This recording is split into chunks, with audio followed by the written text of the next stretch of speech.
Pada video ini, kelompok kami akan mempresentasikan makalah yang berjudul Korespondensi untuk memenuhi tugas mata kuliah Administrasi Perkantoran. Marilah kita simak video berikut ini. Sebelumnya, saya akan memperkenalkan anggota kelompok kami.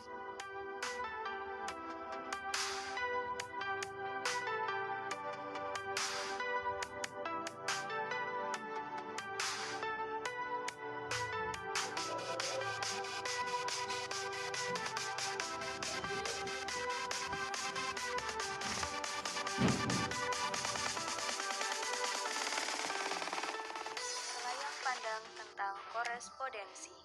Korespondensi artinya surat menyurat atau komunikasi dengan surat. Kamus Besar Bahasa Indonesia menyatakan bahwa korespondensi berarti hal surat menyurat.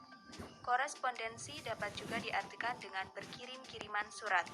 Ini berarti bahwa korespondensi adalah kegiatan berkomunikasi dengan menggunakan media surat. Orang yang berkomunikasi dengan menggunakan surat disebut koresponden. Jadi, surat adalah sarana tertulis untuk menyampaikan pesan, meskipun tidak semua pesan tertulis bisa disebut surat. Namun, pesan yang disampaikan secara verbal jelas tidak bisa disebut sebagai surat. Selanjutnya, ciri-ciri korespondensi. Surat resmi yang baik memiliki ciri-ciri sebagai berikut. Yang pertama, menggunakan instrumen yang sesuai, yaitu ukuran, jenis, warna kertas, dan warna. 2. Memakai bentuk surat yang standar. 3. Menggunakan ragam bahasa Indonesia baku dengan penyampaian yang singkat, lugas, jelas, dan santun, serta menyajikan fakta yang benar bila diperlukan. Yang keempat, menghindari kata-kata dan singkatan yang tidak umum. Yang kelima, memperhatikan kerapian tinta serta bentuk tulisan, terutama bila menggunakan mesin ketik atau komputer, dan kebersihan surat. Kemudian, jenis-jenis korespondensi. Yang pertama, menurut kepentingan dan pengirimannya. Surat dapat dikelompokkan sebagai berikut.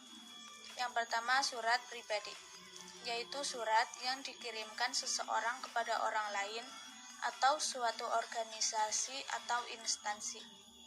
Kalau surat yang ditujukan kepada seseorang seperti kawan atau keluarga, biasanya bahasa yang dipakai relatif lebih bebas.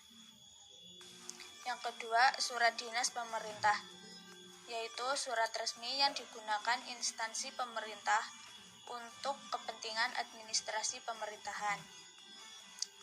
Yang ketiga, surat niaga, yaitu surat resmi yang dipergunakan oleh perusahaan atau badan usaha.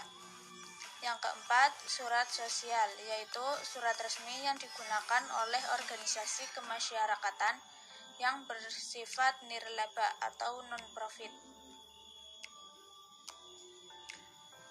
Yang kedua, menurut isinya, surat dapat dikelompokkan menjadi: yang pertama, surat pemberitahuan, yang kedua, surat keputusan, yang ketiga, surat perintah, yang keempat, surat permintaan, yang kelima, surat panggilan, yang keenam, surat peringatan, yang ketujuh, surat perjanjian, yang kedelapan, surat pengantar, kemudian surat penawaran, dan yang terakhir surat lamaran pekerjaan. Yang ketiga, menurut sifatnya, surat dapat diklasifikasikan sebagai berikut. Yang pertama, surat biasa, yang artinya surat dapat diketahui oleh orang lain selain yang dituju. Yang kedua, surat konfidensial atau terbatas.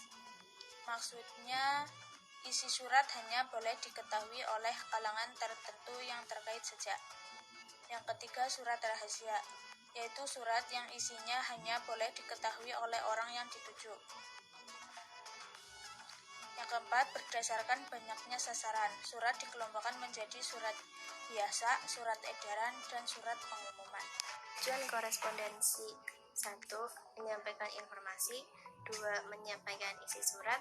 3. Mempercepat komunikasi. Fungsi korespondensi: 1. Sebagai alat penghubung secara tertulis. 2. Sebagai bukti hitam di atas putih. 3. Sebagai alat pengingat. 4. Sebagai media untuk berkomunikasi. 5. Sebagai bahan dokumentasi. 6. Sebagai wakil dari seseorang atau instansi. Contoh korespondensi. Contoh korespondensi ada dua, yaitu satu internal. Contohnya surat yang dikirimkan oleh BEM universitas kepada BEM fakultas.